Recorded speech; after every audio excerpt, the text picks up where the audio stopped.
Allez, on se lance. Imaginez un instant. Et si notre corps, notre propre corps, était livré avec une sorte de manuel d'instruction secret? Un guide que les anciens auraient, qu'ils auraient codé dans les textes les plus sacrés qu'on connaisse. C'est vraiment l'idée de départ qu'on va creuser ensemble. L'idée, c'est ça. Et si tous ces textes sacrés n'étaient pas du tout des livres d'histoire? Et si, en réalité, c'était une sorte de plan, un plan ésotérique de notre propre biologie? Une carte secrète cachée juste là, sous nos yeux, à l'intérieur même de notre anatomie. C'est une perspective qui, franchement, change complètement la donne. Ok, pour commencer, on va s'intéresser à ce que la source appelle l'anatomie de l'esprit. L'idée, c'est de décrypter des symboles qui nous feraient voir notre corps d'une manière totalement différente. Plus comme une simple machine biologique, mais comme une allégorie spirituelle vivante. Alors, au centre de toute cette théorie, il y a un concept clé, l'huile du Christ ou Christos en grec. D'après cette vision, c'est un fluide bien réal, un fluide psychophysique, une sécrétion sacrée qui est libérée dans le cerveau. Et cette huile, elle représenterait le Christ intérieur. En gros, la divinité ne serait pas quelque chose d'extérieur, mais un phénomène biologique présent en chacun de nous. Et pour appuyer cette idée, la source va piocher dans des textes comme celui des Corinthiens. Quand on lit « Jésus-Christ est en vous », ce n'est plus juste une métaphore sur la foi. Non, ici c'est interprété de manière littérale, presque biologique. La divinité devient un processus qui se passe à l'intérieur de nous. Et là, la métaphore centrale devient vraiment limpide. Le voyage de Jésus, il est complètement réinterprété comme un parcours anatomique. Le fleuve du Jourdain devient la moelle épinière. Et la crucifixion à 33 ans, ça correspondrait à la transformation de cette fameuse huile après qu'elle ait traversé les 33 vertèbres de la colonne.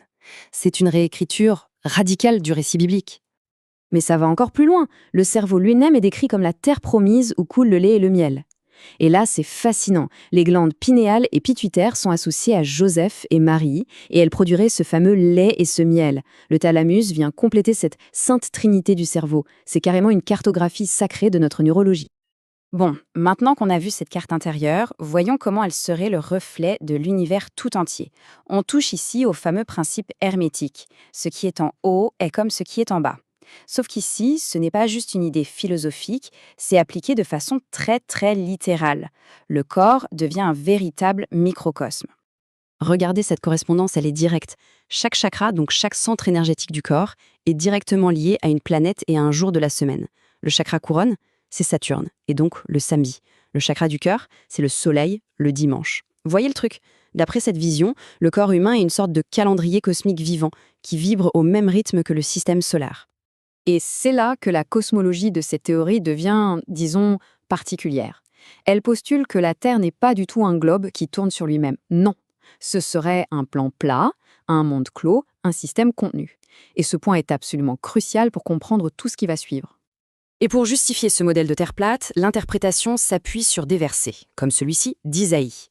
Quand le texte parle du cercle de la Terre, ce n'est pas vu comme une sphère, mais bien comme un disque plat, un plan circulaire. Les Écritures sont donc utilisées comme une preuve de cette géométrie sacrée. Alors là, évidemment, ça soulève une question. Si tout ça, ce modèle du corps et du cosmos, est la vérité, pourquoi est-ce que c'est caché? Pourquoi est-ce que personne n'est au courant? C'est ce qu'on va voir maintenant, les raisons avancées par la source. Bon, dans ce système de pensée, Saturne ou Chronos, ce n'est pas juste une planète, c'est bien plus que ça. C'est le Père Temps, le Seigneur des Anneaux, une entité qui gouverne notre réalité physique matérielle. Il représente le temps, l'espace, la matière, en bref, toutes les limites de notre monde. Et la source va jusqu'à l'assimiler à la figure de Satan, le grand maître de la dimension matérielle. Et d'après cette théorie, l'influence de cette entité serait absolument partout, cachée juste sous nos yeux.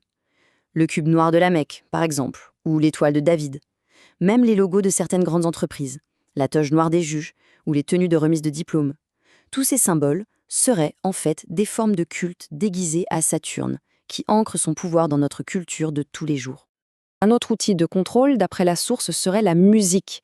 L'idée est la suivante. La fréquence naturelle et harmonieuse de 432 Hz, qui est censée stimuler l'intuition et le cerveau droit, aurait été volontairement remplacée par un standard artificiel, le 440 Hz. Et le but de tout ça, ce serait de favoriser la dominance du cerveau gauche, le côté logique, analytique, au détriment de la créativité et de la perception spirituelle.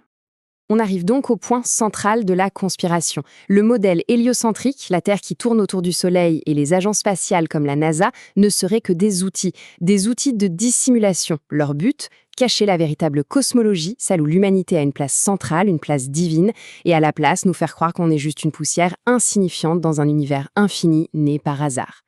Et pour appuyer cette idée de tromperie, un argument d'ordre étymologique est avancé. Il se trouve que le mot NASA, en hébreu, signifierait tromper. C'est ce genre de détail qui est présenté comme une preuve, une sorte de signature de l'intention de dissimulation derrière toute l'exploration spatiale moderne. Bon, ok. Face à tout ce voile, à toute cette dissimulation, que propose cette vision du monde? Quelle est la solution? C'est la dernière partie de notre analyse, le chemin de l'éveil. Comment utiliser cette connaissance cachée pour se transformer, pour atteindre ce qu'elle appelle une ascension de la conscience? Concrètement, voici les étapes pratiques qui sont prescrites. D'abord, préserver son énergie vitale, en particulier l'énergie sexuelle. Ensuite, adopter un régime alimentaire alcalin pour ne pas détruire cette fameuse huile sacrée. Puis, pratiquer des méditations spécifiques, comme la Kundalini, pour faire monter cette énergie le long de la colonne vertébrale. Et enfin, bien sûr, équilibrer les 7 chakras, les 7 centres énergétiques du corps. Et le résultat promis, c'est rien de moins qu'une transformation totale. Ce processus permettrait d'activer des parties de notre cerveau qui sont normalement dormantes, de débloquer des perceptions bien supérieures à nos 5 sens, et finalement, de permettre à l'individu de transcender les limites de la réalité physique. C'est une promesse de libération, en quelque sorte, de ce monde de Saturne. Et on va terminer là-dessus, sur cette question qui est peut-être la plus importante. Cette théorie, au fond, affirme que la réalité n'est qu'un reflet de nos croyances.